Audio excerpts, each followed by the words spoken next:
Et bonjour tout le monde, c'est Maxime. Bienvenue à tous ceux qui viennent de chez G1000 g. Aujourd'hui, on va se faire une nouvelle vidéo céleri.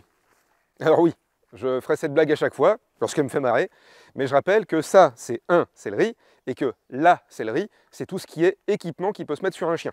Les colliers, les harnais, les licoles, les laisses, et le sujet du jour, la muselière. Alors une muselière, c'est un dispositif qu'on met sur la gueule du chien pour l'empêcher de choper quelque chose avec ses dents.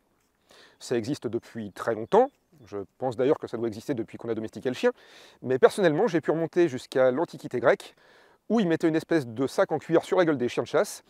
Ça avait déjà un nom à l'époque, ça s'écrit comme ça, mais alors j'ai aucune idée de comment ça se prononce.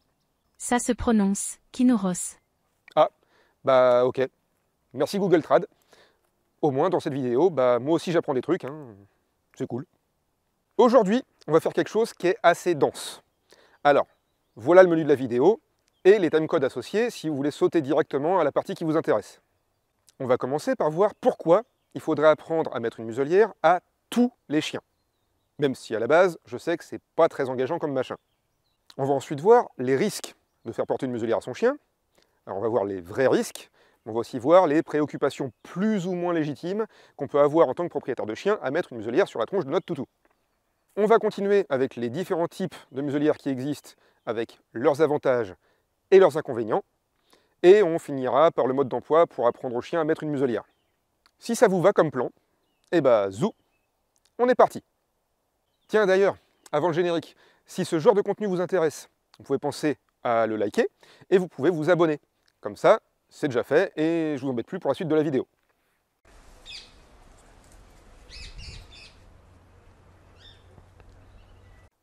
Donc, la muselière. Ça, c'est un sujet qu'on n'aime pas beaucoup quand on est propriétaire de chien. Parce qu'on le sait, dans l'inconscient collectif, muselière, bah, ça veut dire chien méchant. Nous, on le sait que Yuki, il est gentil, et qu'il ne ferait pas de mal à une mouche, qu'il mordra jamais personne. Mais c'est bien là le problème. C'est que nous, on le sait. Mais les gens autour, eux, bah, ils savent pas. Il y a beaucoup de gens qui ont peur des chiens. Parfois même des vétérinaires. Ces gens peuvent avoir peur parce qu'ils se sont déjà fait choper, parfois plusieurs fois. Et pour ces personnes qui ont peur, voir que le râtelier à chicot du toutou, il présente pas de risque de leur accorder le moindre piercing au mollet, bah ça peut les rassurer. Deuxième point culture, la peur des chiens, ça s'appelle la cynophobie, du grec phobos, la peur, et cyno, les chiens. Et là, je pense qu'il y a beaucoup de gens qui bossent avec moi, avec leurs chiens, qui viennent de comprendre la signification du nom de mon entreprise. Donc, pour aller chez le véto, ou pour rencontrer des gens qui ont peur des chiens, bah ça peut être bien si votre toutou, il connaît la muselière et qu'il accepte facilement de la porter. Ça permettra à tout le monde d'avoir un sentiment de sécurité et de se détendre. En dehors d'éviter les accidents, ce sentiment de sécurité que ça apporte aux gens phobiques de voir un chien avec une muselière, bah c'est une des raisons pour lesquelles il existe des lois ou des règlements qui peuvent vous obliger à mettre une muselière à votre chien dans certains endroits, comme dans les transports en commun par exemple. Parce que tous les chiens doivent être muselés dans la plupart des transports en commun en France. Dans le train notamment. Si jamais un jour vous devez prendre le train avec votre chien, il faudra que vous lui appreniez à mettre une muselière. Et toujours en parlant des lois, si vous avez un chien catégorisé, ben là c'est simple, tant que cette loi à la con existe, il faut apprendre à mettre une muselière à votre chien. Enfin, au-delà de la loi et de la sécurité, la muselière elle peut aussi faire partie d'un protocole d'éducation ou de rééducation. Elle peut être bien pratique pour gérer certains comportements le temps qu'on essaie de les modifier par de l'éducation ou de la rééducation. Par exemple, si votre chien ramasse tout ce qui traîne par terre en promenade, des bâtons, des pommes de pin, des trucs plus ou moins comestibles, bah la muselière, ça peut aider à gérer plus facilement ce genre de comportement. Alors bon, c'est juste une des solutions possibles, hein, il y en a d'autres. Je vous invite d'ailleurs à aller voir cette vidéo-là si vous voulez avoir un petit peu plus de pistes. Par contre, si votre chien est coprophage, qu'il mange des merdes, je vous déconseille la muselière. Parce que nettoyer un bon gros cacamou de tous les petits interstices qu'on peut avoir dans une muselière, c'est pas top. Et bien sûr, bah, si votre toutou est parfois agressif avec certains humains ou certains copains chiens, lui mettre une muselière, au moins le temps des rencontres, bah, ça peut éviter une blessure idiote. En plus, bah, rien que le fait de savoir que le chien compliqué, il ne pourra pas faire de dégâts, ça va détendre tout le monde. Tout se passera beaucoup mieux. Et vous aurez peut-être plus facilement l'occasion de renforcer des bons comportements et donc d'aider le toutou. Donc, apprenez à votre chien à mettre une muselière, quel que soit le chien. Ça peut toujours servir. Alors je sais, je dis ça, mais je sais bien que certains ne voudront jamais mettre une muselière à leur chien. Et ils vont avoir leur raison. Plus ou moins bonne. Bah ça tombe bien, c'est la prochaine partie. Les plus ou moins bonnes raisons de ne pas mettre une muselière à son chien. 99% des maîtres à qui j'impose le port d'une muselière pour bosser avec eux et leur chien, c'est des gens qui ont un chien avec un vrai problème d'agressivité, avec un vrai gros risque de morsure sur des humains, des chiens ou d'autres bestioles. Et là, j'ai quasiment tout le temps le droit à la même objection, mais si mon chien se fait attaquer, il ne pourra pas se défendre. Alors, oui, peut-être, mais on s'en fout, parce que c'est ton chien qui attaque les autres. C'est lui le danger. Alors effectivement, s'il attaque un autre chien et qu'il y a une baston, il pourra moins bien se défendre. Mais il n'y a rien qui nous dit que l'autre chien, il va choisir d'attaquer le nôtre pour se défendre. Il peut aussi fuir ou attendre que ça passe. Et même si ton chien devait se faire attaquer, bah crois-moi, c'est plus facile de décrocher un chien d'un autre chien qui est muselé plutôt que de séparer deux chiens qui n'ont pas de muselière. La deuxième objection que j'ai souvent, là, elle vient plutôt de la part des maîtres de chiens catégorisés. Non, mais la muselière, ça me fait chier. Ça fait chien méchant, et du coup, il y a tout le monde dans la rue qui regarde mon chien d'un sale œil. Alors là, je suis d'accord. La muselière, ça fait peur. Ça envoie un mauvais message aux gens autour. Alors que c'est complètement con comme réaction, hein, d'avoir peur d'un chien muselé, je veux dire. Bah oui, parce qu'entre un chien qui est muselé et un chien qui n'a pas de muselière, celui qui peut quand même le plus nous choper, bah c'est celui qui n'a pas de muselière. Mais effectivement, la muselière, elle a une mauvaise image auprès du grand public. Alors, ça peut quand même avoir un côté positif, ça. Si on a un chien qui est vraiment agressif, quand les gens en face voient la muselière, généralement, ils vont passer plus loin et nous donner plus d'espace. Et ils vont aussi plus facilement remettre leur chien en laisse quand ils nous croisent en balade. Ça peut permettre de moins pousser notre chien à la faute et de travailler plus sereinement. Par contre, si c'est juste le fait que votre chien soit catégorisé qui vous impose de mettre une muselière, alors qu'il est tout gentil, bah, je vais vous suggérer de vous mettre à la customisation. Des fluffleurs, des paillettes, des arcs-en-ciel qu'on va coller sur la muselière. Et vous allez voir que le regard des gens, il va changer. C'est original, c'est rigolo, voire ridicule, mais ça permet de dédramatiser le truc. Ça peut même permettre d'engager la discussion avec des personnes sympas qui vont vous demander pourquoi votre chien il est muselé et pourquoi vous l'avez collé toutes ces conneries sur la muselière. Mais quoi que vous fassiez, oui, la muselière, elle a une mauvaise image et on n'y peut pas grand-chose. Troisième objection au port de la muselière que j'entends régulièrement, « Ah mais ça m'énerve cette muselière, mon chien ne peut pas se comporter normalement. » Alors là, oui, ça c'est une très bonne raison d'être ennuyé par la muselière. La muselière va gêner les comportements normaux de votre chien. D'ailleurs, ça va jouer dans le choix de la muselière qu'on va prendre pour le loulou. Le chien doit pouvoir faire les mêmes trucs avec sa muselière que quand il ne l'a pas.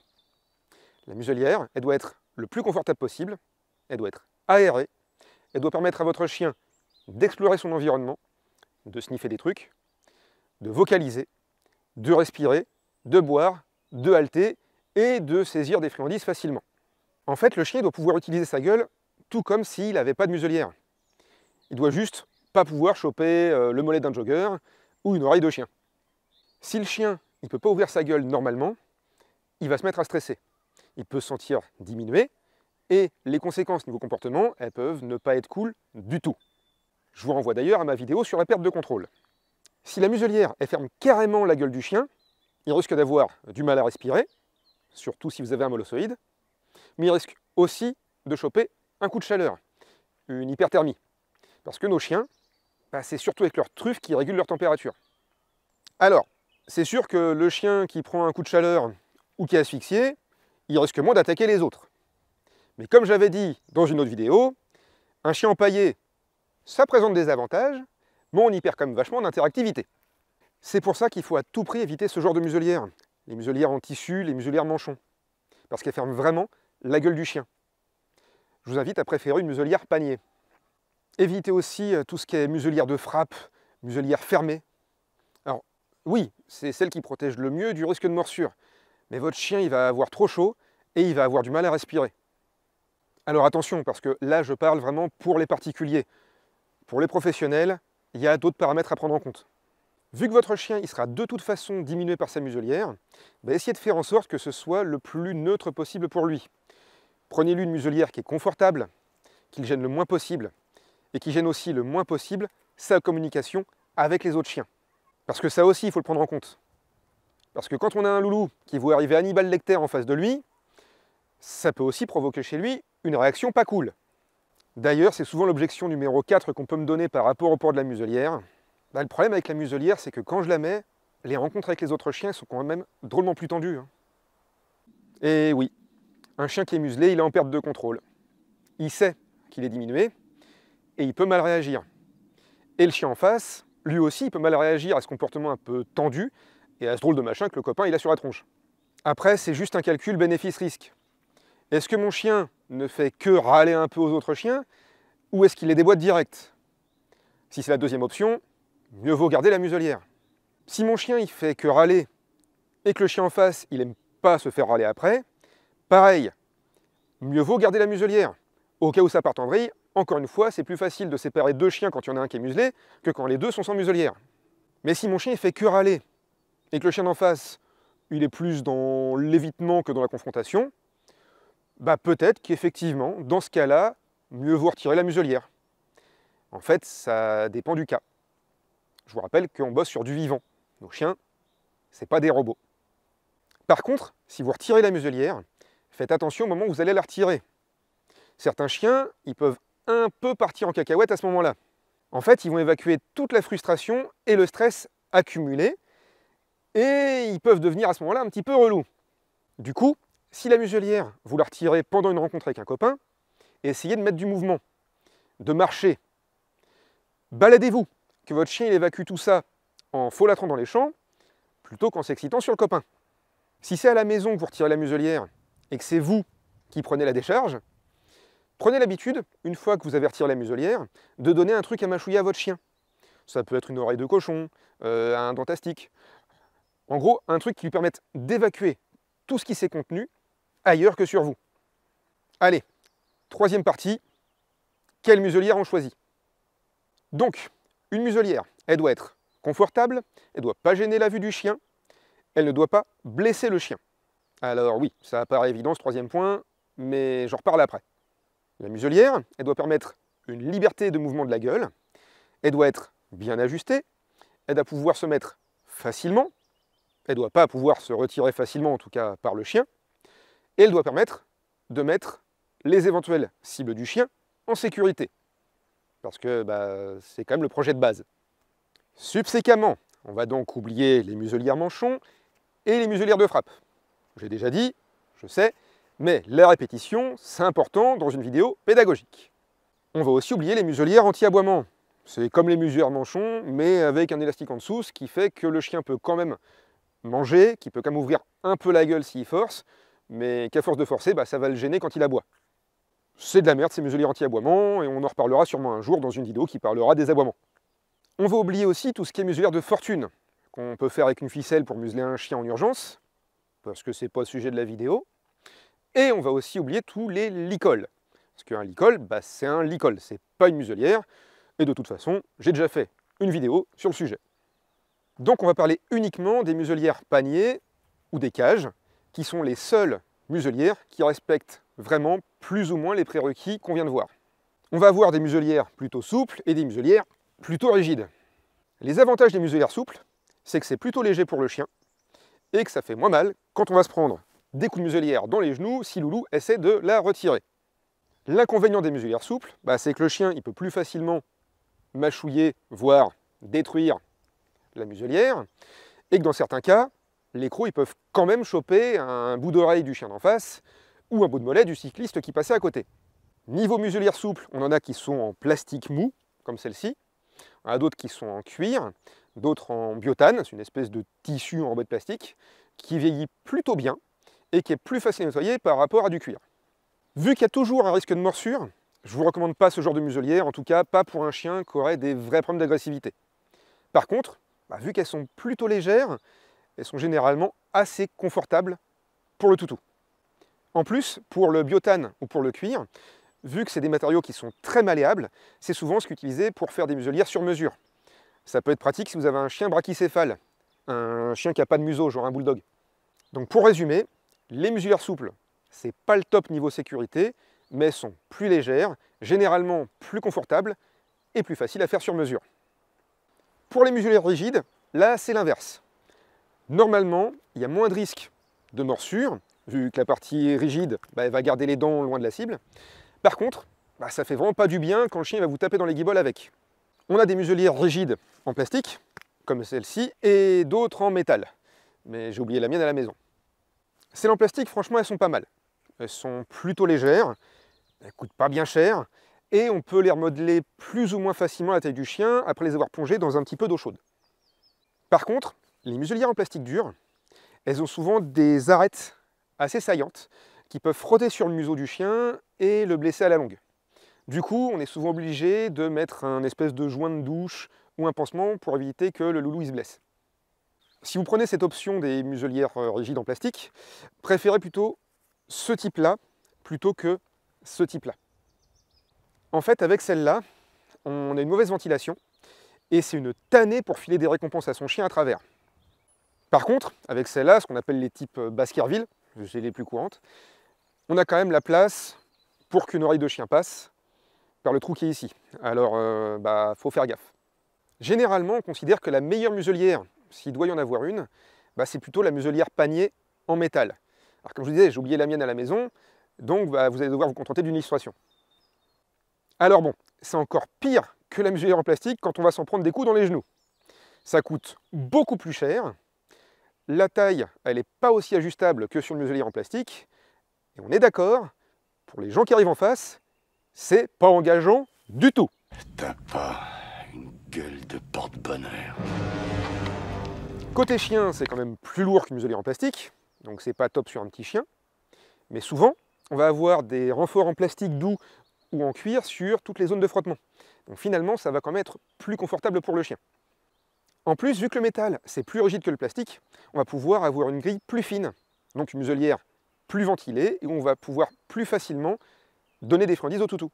Du coup, pour résumer, généralement, ce qu'on va recommander, c'est, si vous avez un chien de plus de 20 kg, une muselière cage en métal. Si vous avez un chien de moins de 20 kg, préférez aussi une muselière cage en métal, mais si c'est trop lourd pour lui, vous pouvez aussi essayer une muselière cage en plastique dur, que vous devrez quand même sûrement un peu customiser pour que ça reste confort pour le loulou. Et si vous avez un chien sans truffe, bon courage, mais il faudra sûrement que vous tourniez vers du sur-mesure en biotane. Alors, juste une toute petite parenthèse pour vous parler des muselières canards en silicone. Alors, oui, je sais, c'est ridicule et ça a plein de défauts. Mais franchement, sur les tout petits chiens, ça marche pas mal du tout. Et vu que c'est du silicone, ça risque pas de blesser le loulou. Donc, si vous avez un mini chien et que c'est la galère pour lui trouver une muselière, et que vous devez lui mettre une muselière pour X ou Y raison, au moins vous savez maintenant que ça a le mérite d'exister. Pour en finir avec le choix de la muselière, essayez de garder à l'esprit qu'une muselière, ça se choisit aussi en fonction du chien qu'on a. En fonction de la taille du chien, de sa morphologie et de la raison pour laquelle on lui met ça sur la tronche. Donc, n'hésitez pas à demander conseil à un éducateur canin, à votre vétérinaire, et pourquoi pas, au vendeur en animalerie. Parce qu'il sait ce qui vend le plus et ce qui a le meilleur retour au niveau de sa clientèle. Allez, on y va pour la dernière partie, apprendre au chien à mettre une muselière. Quoique, ouais, ça commence peut-être à faire un peu long là, non? Bon, je vous propose un truc. On résume vite fait ce qu'on a vu jusque-là, et je vous fais très vite une autre vidéo qui servira de tuto pour apprendre à mettre une muselière à un chien. Ok? Donc, abonnez-vous pour ne pas rater la vidéo. Alors, pour résumer, tous les chiens devraient apprendre à mettre une muselière. Même si votre chien n'est pas bien gros, même si votre chien n'a jamais montré la moindre agressivité. Il y a plein de cas de figure où on va peut-être vous demander de museler votre chien. Alors, apprenez-lui ce que c'est gentiment, avant de devoir lui mettre un truc sur la tronche en urgence. Si votre chien présente un risque pour les humains ou pour les autres animaux, c'est encore plus important de lui apprendre à mettre une muselière. Et de la lui mettre, cette muselière. C'est une question de sécurité et ça peut même l'aider dans son éducation ou sa rééducation. Et tant pis si ça fait chien méchant. Vous pouvez toujours customiser la muselière pour dédramatiser le machin auprès des gens. Même si un chien sera toujours mieux sans muselière, on peut quand même rendre ça le moins inconfortable possible. La muselière, elle doit être adaptée et elle doit être bien ajustée à la morphologie de votre chien. Sa muselière, elle doit lui permettre de faire tout ce qu'il fait normalement sans la muselière. Renifler des trucs, halter, respirer, vocaliser, boire, attraper des friandises, voir normalement et communiquer normalement avec ses congénères.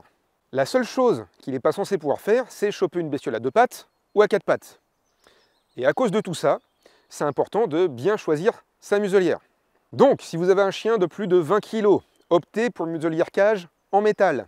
Si vous avez un chien de moins de 20 kg, si c'est pas trop lourd pour lui, préférez aussi une muselière cage en métal. Mais sinon, les muselières en plastique dur peuvent être une alternative. Si vous avez un brachycéphale, un chien qui n'a pas de nez, il va sûrement falloir vous rabattre sur de la muselière sur mesure. Et là, on recommande souvent une muselière en biotane. Quoi qu'il arrive, fuyez les muselières manchons et tout ce qui est muselière de frappe ou les muselières fermées, vu qu'elles ne remplissent pas les critères qu'on a vus ensemble. Enfin, attendez d'avoir vu le tuto muselière avant de balancer ça sur le nez de votre chien. Parce que c'est le genre d'apprentissage qui se passe très bien si on prend son temps, mais qui peut devenir un véritable enfer si on y va comme un gros bourrin.